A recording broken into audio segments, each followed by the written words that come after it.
नमस्कार। मैं डॉक्टर मुकुल खंडेलवाल आज आप लोगों के समक्ष घनानंद जी के काव्य परिचय को प्रस्तुत कर रही हूँ। घनानंद जी के नाम को लेकर विद्वानों में बड़ा मतभेद है। कुछ लोग इन्हें आनंद घन, कुछ लोग इन्हें घनानंद और कुछ लोग आनंद नाम से भी पुकारते हैं। साधारणतः वे घनानंद नाम से ही प्रसिद्ध हैं।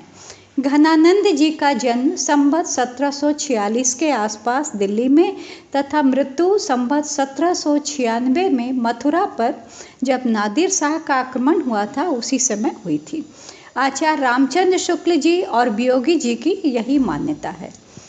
घनानंद जी साहित्य और संगीत के बड़े प्रेमी थे। उन्हें गाने का बड़ा शौक था। ये जनश्रुति है, उसी के आधार पर मैं आपको बता रही हूँ कि ये जिस दरबार में रहते थे उसी दरबार में एक सुजान नाम की वेश्या रहती थी जिस पर ये बहुत आसक्त थे और कुछ दरबारी इनसे इसी बात पर ईर्ष्या भी करते थे और घनानंद को चाहते थे कि ये किसी न किसी वजह से माने ये दरबार से इनको निकाल दिया जाए और इसके लिए वे हमेशा कुछ न कुछ षड्यंत्र इत्यादि रचा करते थे। एक बार की बात है कि राजा ने मैंने इनसे आग्रह किया कि गाना गाओ, परंतु उन्होंने टाल दिया और उसी समय सुजान फिर इनसे आग्रह करती है कि गाना गाइए, तो उन्होंने मैंने इतने खुश हो गए वे कि सुजान की तरफ मुंह करके और बादशाह की ओर पीठ करके वे गाना गा दिए। बादशाह और दरबारी इनके गाने को सुनकर मुग्ध तो हुए, परंतु बादशाह को इस बात पर माने नाराजगी हो गई कि एक तो मेरे आग्रह पे इन्होंने नहीं गाया और सुजान के आग्रह पे गाया और उसके बावजूद बादशाह की तरफ इन्होंने जो पीठ फेर कर गाया, तो इस बेअदबी से भी वे अप्रसन्न हो गए और उन्होंने इन्हें दरबार छोड़ने का आदेश दे दिया। घनानंद जी ने सुजान को भी अपने साथ चलने को कहा। उसने बड़ी निर्दयता के साथ उनके आग्रह को ठुकरा दिया। घनानंद जी को सुजान के इस विश्वासघात से गहरा धक्का लगा और वे विरक्त होकर वृंदावन चले गए और निम्बार्क वैष्णव संप्रदाय में दीक्षित हो गए। उनका सुजान के प्रति जो प्रेम था वह बाद में राधा कृष्ण के प्रति जो प्रेम है उसमें परिवर्तित हो गया, यानी लौकिक प्रेम अलौकिक प्रेम में बदल गया। वियोगी हरि ने इस बात की पुष्टि करते हुए लिखा है, घन आनंद सुजान जान को रूप दीवानो, वही के रंग रंग्यो प्रेम फंदसी अरुझानो। बादशाह को हुकुम पाए नहीं गायो एक पद, पै सुजान के कहे चावसो गायो धुर पद। आगे इसके माने फिर बोल रही हूँ, प्यारे मीत सुजान सो नेह लगायो, लगन बान तय बिंध्यो, बिरह रस मंत्र जगायो। घनानंद जी की कृतियाँ जो हैं वो बहुत प्रसिद्ध हैं और कई हैं। उनमें है सुजान हित, इश्कलता, प्रीति पावस, प्रेम पत्रिका, प्रेम सरोवर, प्रेम पद्धति, दान घटा, भावना प्रकाश, गोकुल चरित्र, प्रेम पहेली, पदावली आदि है। घनानंद जी ब्रजभाषा के बहुत अच्छे जानकार थे और ब्रजनाथ की निम्न प्रशस्ति में उनके काव्य के समस्त गुण प्रकट हो गए हैं। वो लिखते हैं घनानंद जी, नेही महाब्रज भाषा प्रवीण और सुंदर तानी के भेद को जानो, जोग वियोग की रीति में कोविद, भावना भेद स्वरूप को ठानो। चाह के रंग में भिंग्यो हियो, बिछुरे मिले प्रीतम शांति न माने, भाषा प्रवीण सुछंद सदा रहे, सोघन जू के कवित्व बखाने। घनानंद जी ने प्रेम निरूपण के अंतर्गत संयोग तथा वियोग दोनों ही पक्षों का बड़ा सुंदर वर्णन किया है, किंतु वियोग वर्णन में उनकी रुचि विशेष रूप से रमी है। उनके संयोग श्रृंगार में वियोग किसी तीव्रता और मार्मिकता नहीं है। वियोग वर्णन में उनकी स्वानुभूति का सागर उमड़ रहा है। उनके विरह निवेदन में उनकी अपनी गहरी अनुभूति है। उसमें तीव्र करुण और द्रवित करने वाली दीनता, व्यथा और कसक समाई हुई है। उनके प्रेम और विरहानुभूति में चातक प्रेम की अनंतता है। इसमें अनंत वियोग अपनी अनंतता में व्यथा का सागर समेटे हुए है। जिस प्रकार मछली अपने प्रियतम जल से बिछड़कर तड़पती है तथा पतंगा अपने प्रेमी दीपक पर मर मिटता है, उसी प्रकार घनानंद के प्रेम का भी आदर्श है। वे कहते हैं, मरिके विश्राम गणय वह तो यह बापुरी भीत तप्यो तरसो, वह रूप घटा न सहारी तकै, यह तेज तवै चितवै बरसे, घन आनंद कौन अनोखी दशा, मति आवरी बावरी हवै थरसै, बिछुरै मिले मीन पतंग दशा, कहा मोजिए की गति को परसै।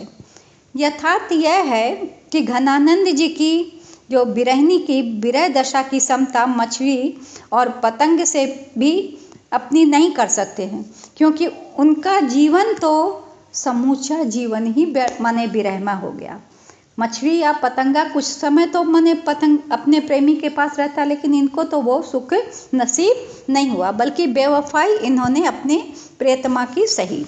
संयोग श्रृंगार का वर्णन के अंतर्गत घनानंद जी ने होली खेलती हुई नायिका का बड़ा ही लुभावना और मादक चित्र उपस्थित किया है। प्रेम की खिलाड़िन डप बजाकर गा रही है, वह अति सुकुमार है। मंद मंद गति से चलने से उरोजों के भार से उसकी कटी लचक जाती है। इसके पैरों के टखनों और पायल को देखकर मन घायल हो जाता है। रीति कला में संयोग श्रृंगार वर्णन के अंतर्गत क्रीड़ाओं के इतने विशुद्ध चित्र कम ही मिलेंगे। उनका जो वर्णन किया हुआ है वो मैं पढ़ रही हूँ आपको। पिय के अनुराग सुहाग भरी, रति हरै न पावत रूप रफै, रिझवाही महारस राशि खिलार, सुगावत गारी बजाय टफै, अति ही सुकुमारी उरोजनि भार, भरै मधुरी डग लंक लफै, लपटै घन आनंद घायल दुवै है, दृग पायल छवै गुजरी गुल्फ है। रीति काल में प्रकृति वर्णन उद्दीपन रूप में हुआ है, यानी दुख है या जो भी प्रकृति उनके दुख और सुख को उभारने के रूप में प्रस्तुत हुई है। संयोग काल में प्रकृति जहाँ सुख प्रदान करती है, वहीं वियोग काल में वह माने विरही को दग्ध करती है, जलाती है। घनानंद का ध्यान प्रकृति के बाह्य स्वरूप पर ही टिककर नहीं रह जाता, अपितु उनके हृदय पर पड़ने वाले प्रभाव का भी उन्होंने वर्णन किया है। रात्रि उनकी विरहिणी को भयंकर तथा विषाक्त नागिन सी लगती है। चांदी में अग्नि की दाहकता प्रतीत होती है। वर्षा की बूंदें उसे जलाती है। चातक, मयूर तथा कोकिल का बोल उसके प्राण ही निकाल देते हैं। इनके लिए सारी प्रकृति ही विपरीत हो रही है। दोहा बता रही हूँ। सुधा ते स्त्रवत विष, फूल में जमत सूल, तुम उगलत चंद लई नई रीति है, जल जरय अंग और राग करे, सुर भंग संपत्ति विपत्ति पारे बड़ी विपरीत है। भाव पक्ष की परिपूर्णता की तरह घनानंद के काव्य का कला पक्ष भी अत्यंत सफल रहा है। घनानंद जी ने भावानुकूल भाषा का प्रयोग किया है। भाषा उनके भावों की चेरी बनकर चलती है। उनकी भाषा में लाक्षणिकता, मूर्तिमता और मुहावरे आदि समस्त गुण मिलते हैं। उनकी भाषा साहित्यिक तथा व्याकरण आदि समस्त गुणों से युक्त है। उनकी भाषा के संबंध में आचार्य विश्वनाथ प्रसाद मिश्र ने लिखा है, यह निसंकोच कहा जा सकता है कि भाषा पर जैसा अचूक अधिकार उनका था, वैसा और किसी कवि का नहीं। भाषा मानो उनके हृदय के साथ जुड़कर ऐसी वशवर्तनी हो गई थी कि ये उसे भावभंगी के साथ साथ जिस रूप में चाहते थे मोड़ सकते थे। भाषा के लक्षक और व्यंजक बल की सीमा कहाँ तक है, इसकी पूरी परख उन्हीं की थी। और इन्हीं के संबंध में आचार्य रामचंद्र शुक्ल जी ने भी लिखा है, इनकी भाषा के संबंध में कहा है, भाषा के विचार से तो रीतिबद्ध कवियों में बहुत कम इनकी तुलना में टिक सकेंगे। घनानंद और ठाकुर ने ब्रजभाषा को बहुत शक्ति दी। घनानंद की रचना में तो भाषा स्थान स्थान पर अर्थ की संपत्ति से समृद्ध होकर सामने आती है। वाक्य, ध्वनि पद ध्वनि से ही जगह जगह काम लिया गया है। घनानंद के काव्य में अलंकार बड़े ही स्वाभाविक रूप में आए हैं। इनके काव्य में आए अलंकार भाव और रस का उत्कर्ष करने वाले हैं। इस प्रकार इनके काव्य में भाव पक्ष और कला पक्ष की जैसी समन्वित झांकी मिलती है वह अन्यत्र दुर्लभ है। इनका काव्य हर दृष्टि से अत्यंत समृद्ध है। धन्यवाद।